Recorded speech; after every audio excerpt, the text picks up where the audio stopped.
At about 2 p.m. UTC on Friday, November 11, 2022, FTX announced via their Twitter handle that they will be filing for bankruptcy and that CEO Sam Bankman-Fried will be stepping down.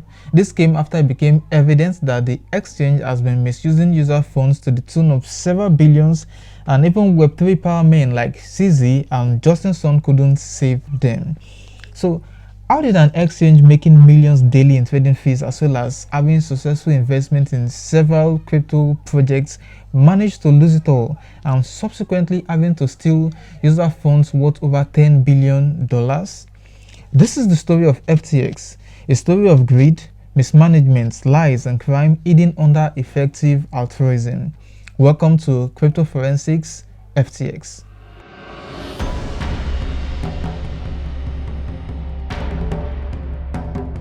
FTX was founded by MIT graduates Sam Bankman-Fried and Gary Wang back in May 2019. Before founding the trading firm, however, Sam used to be a trader at Jane Street Capital, where they traded international ETFs. However, Sam left and founded Alameda Research, a quantitative trading firm, before FTX was found. According to Wikipedia, FTX was founded for the purpose of generating as much wealth as possible to be used for charitable causes following the earning to give principle of effective altruism. In July of 2021, FTX raised $900 million from investors that included SoftBank, Sequoia Capital, and Binance. And following these investments, they moved their headquarters to Bahamas all the way from Hong Kong. The exchange grew so fast, it became big. It became one of the most used crypto exchanges in the world, tucked in a fierce battle with Binance. Everything seems to be working so fine for the exchange. In January of 2022, they raised $400 million at a valuation of $32 billion. And on February 11 of that same year, FTX US announced that they will be offering stock trading to their US customers. Alameda Research, on the other hand, a quant trading firm founded by Sam, was also doing great. They made a killing from the crypto market in the last bull run. Most of this money came from deploying capital in DeFi farm pools where they farm tokens for free and then they sell off. Alameda also invested in a number of projects which included ForDeFi, Near Protocol, Voyager, and several others. Many investors felt safe investing in any project Alameda had an investment in. On August 24, 2022, Sam Trabucco, the then CEO of Alameda Research, announced that he was stepping down. He cited that he couldn't justify the amount of time he spent working at the trading firm, and Caroline was announced as the new CEO of Alameda Research. Later on in September 27, 2022, Brett Harrison, the former president of FTX, announced that he was stepping down. He didn't give a reason. Everyone thought it was just a phase in his life and he was moving on. Around this period where Sam Trabucco and Brett stepped down, users had been complaining about a latency issue when using the FTX mobile app or the web version. And Sam would take to Twitter and respond that these issues were just browser specific and only affect some users. This wasn't satisfactory answer for many, and rumors began to spread that Alameda Research front-runs trades on FTX, which explains the lags many experience when placing bids. And some users even confirmed that they have been more profitable using the same strategy and taking the same trades on Binance. Definitely something must be going on. It all made more sense when CoinDesk released a news article about issues found in the FTX balance sheet. It revealed something that Alameda was big. Yes, they had about $14 billion on their balance sheets. The problem, however, with this is that most of that money was illiquid or in worthless coins. Now, to put that into perspective, the article states that they had $3.6 billion of unlocked FTT and $2.16 billion of FTT collateral. Now, in case you're wondering, FTT is FTX's own exchange token, and users hold the token to enjoy lower trading fees and access to exclusive perks on the exchange. You can also use the token as collateral to trade derivatives on the exchange. As with every exchange tokens, the price goes up as the exchange continues to grow. As of the time the CoinDesk article was released, FTT was trading at about $25, and since there are about 133 million tokens in circulation, that meant that the market cap of FTT was $3.3 billion with a fully diluted valuation of $8.2 billion. The balance sheet, however, comprises of $5.6 billion in both locked and unlocked FTT tokens. Now, this makes no sense. To put that clearly though, FTX created FTT. Now, Alameda bought or pre-mined FTT tokens at super low price during the FTT ICO. So, as FTX grew, the price of FTT pumped. Now, Alameda put back the FTT they have into FTX as collateral to borrow assets, user funds. This revelation prompted CZ to tweet that Binance will be liquidating their remaining FTT positions, and CZ later cited that liquidating their FTT position was just risk management and nothing more. However, some would tweet in a thread that a competitor was trying to go after FTX, that FTX was fine, assets are fine. He also went on to say that FTX has enough to cover all client holdings and that they don't invest client assets even in the super safe government treasuries. And those are some very bold claims. Caroline, the new CEO of Alameda, tweeted that Binance should do an OTC deal at $22 per FTT and they will happily buy all Binance's position. This would lead to FTT price ranging around the $22 mark, while many became observers watching to see what happens next. In the middle of all this, the FTX official Twitter account tweeted videos of their new office in Miami, Tokyo, and a picture of the office in Bahamas. People had seen enough. The writing was already on the wall. Something really fishy was going on and everybody was withdrawing their money off the exchange. A good number stayed on feeling that there was no chance FTX was insolvent. So many got caught off guard when withdrawal on the exchange was halted. Panic set in and FTT price embarked on a free fall. In a shocking turn of events, Sam tweeted from his personal Twitter account that Binance will be acquiring FTX International, and this was simultaneously confirmed by CZ that Binance had signed an agreement to acquire the crypto exchange subject to due diligence. CZ warned that FTT price would experience volatility in the coming days, and so it did, dropping by an astonishing 92%. It was confirmed FTX was insolvent. This led to more questions. How did they get to this point? Did they use user deposits? Since it appears so, why would they do that? And what did they do with this fund? If Sam's only option was to turn to an old enemy, how bad did it really get? Answers to this question would gradually come to light. Yes, they took user funds and replaced them with an illiquid FTT token and other Solana ecosystem tokens. It was so bad that it only took a couple hours for CZ to look at the books and decided that he was not going to buy FTX. The liabilities was just too much for anyone to take on. No one wanted to have anything to do with FTX at this point. Now, Sam would take to Twitter to tweet that he was sorry and he claimed that FTX US was fine and only FTX International was affected. Rather than admit the real issue, that user deposit had been stolen and replaced with valueless tokens, he said that asset collateral is higher than client deposits. Now that's kind of a deceptive way to put it.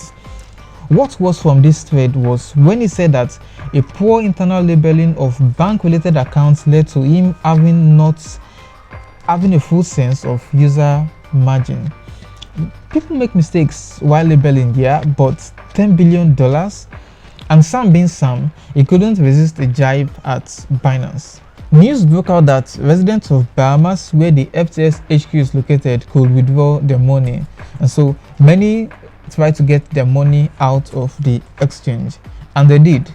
Now, desperation sets in and some users try to look for loopholes on how to get their FTX account KYC'd in Bahamas so that they could withdraw their money. Some individuals were buying FTX accounts at 10 cents on the dollar and cashing out using a Bahamas KYC'd account. Now, those are federal crimes. Less than 24 hours later, Sam would announce that FTX was filing for bankruptcy, which includes both FTX US and FTX International. He would step down as CEO and Alameda Research was winding down. It turns out that FTX had been insolvent for a while, likely since the Luna USD 3AC crash. There has been widespread reports that Alameda used to countertrade users on FTX, and they are likely a big factor in the reason why BTC pumped to 69k back in November of 2021. You can find a thread about that in the description below. A deep look into Sam revealed a lot. The more you look, the more you see. There is always something to find every day. He was the media darling, loved in DC and seen as a savior. Jim Cramer even called him the JP Morgan of crypto. He was busy making donations to members of the US Congress and sponsoring election campaigns. He was lobbying for crypto regulation, but in a way that favored him. To cover his tracks, maybe, the DCCPA bill, a bill that was proposed to regulate crypto, also included regulation for DeFi, something everyone in crypto kicked against except Sam, who was publicly and vocally in support of DeFi regulation. Whatever the case, his actions led to catastrophe for many. Some who have been super careful with money for years ended up losing their life savings on FTX to this guy. Funds, investors, and individuals, including FTX employees. With FTX filing for bankruptcy, no one could withdraw from the exchange anymore, not through FTX US nor Bahamas residents. Filing for Chapter 11 was supposed to serve as a protection for the remaining funds. When you think it couldn't get worse, word broke out that someone from FTX had withdrawn over $500 million from the exchange. The FTX official Telegram admins confirmed that this was a hack, and as a result, the remaining funds was moved to a cold storage. Now, this presents a new problem. Did the hacker get access to user KYC docs? If he did, then he could send phishing emails to users and unsuspecting ones could be scammed. User identity could be used for any other thing. However, it turns out that the hacker was only interested in the money, as no one reported any issue since then. Sam and his close associates had committed several crimes. The Reuters reports showed that only a handful were aware of what was going on and that Sam had implemented what they called a backdoor into FTX bookkeeping system, which was built using bespoke software. And this way, he was able to alter the company's financial records without alerting other people, including external auditors. In a bizarre news article released by New York Times stamped a puff piece by Elon Musk and several others, Sam mentioned that Alameda had accumulated large margin positions on FTX. Ms. Ellison, same as Caroline, CEO of Alameda, was quoted as saying Alameda had taken out loans and used the money to make venture capital investments among other expenditures. So when the markets crashed, lenders moved to recall those loans. So FTX took customer money to give to Alameda to pay back those loans. This makes no sense for several reasons. Now, Alameda and FTX were profitable in the tune of billions, so if they had no money, then that meant they lost a combined over $20 billion. Now, if they were losing that much money, why didn't they reach out for help? Why didn't they apply risk management? Now, since they took $10 billion customer funds, they must have been negative much more than that. Now, they have lost customer money, and that effectively means that they have lost over $20 billion in just the last year alone. While FTX and Alameda actually invested millions of dollars in several crypto projects, not all of them have actually turned bad. Sol, for example, moved from nothing to over $240 per token, which was over 500x for them, and several other investments like that. However, rumor has it that they lost a lot of money during the lunar UST crash. But a lot of money was lavishly spent as well. He spent a lot of money making donations to some members of the US Congress, donated to an election campaign, and even had a $7 million bet on Donald Trump not being the next US president in 2024. Was Sam a Trojan horse that was planted by some people who wanted to see crypto fail? He later made some tweets asking what happened in a bizarre thread. His memory was faulty and he wants to do right by customers. It seems that his recent tweets were not directed at any user at all, but these tweets were put out so that he would avoid himself getting into more legal troubles. Whatever the case, it is clear that there are far bigger issues than what this 30-year-old Sam did. This could go as far as money laundering with some very big names involved. This is by far the biggest scam the crypto industry has ever experienced. Even some legacy financial institutions were affected as well, as they had money stuck on the exchange. Now, to safeguard the industry and to protect projects who have good intentions and who are building something good, CZ announced that he was raising or forming an industry recovery fund. If you would like to support this initiative, well, do well to reach out to Binance. No one knows what the future of FTX will be at this point, and this could drag on for several years before users will be able to get their money back. However, there are a lot of lessons that we can learn from what happened. If an exchange has to raise money or borrow money to keep going, then you want to stay away from that type of exchange. Also, if they spend some of their marketing budgets focused on their exchange token, then you also want to stay away from that type of exchange. Not your keys, not your coins cannot be said enough. And so, if you have funds you are not using for a while, then you want to store them on a non-custodial wallet like MetaMask or Trust wallets. Larger hardware wallets will be more secure though, so you can try to get one. But if you cannot afford one, use MetaMask Trust wallet. Just make sure that your seed phrase is well secured.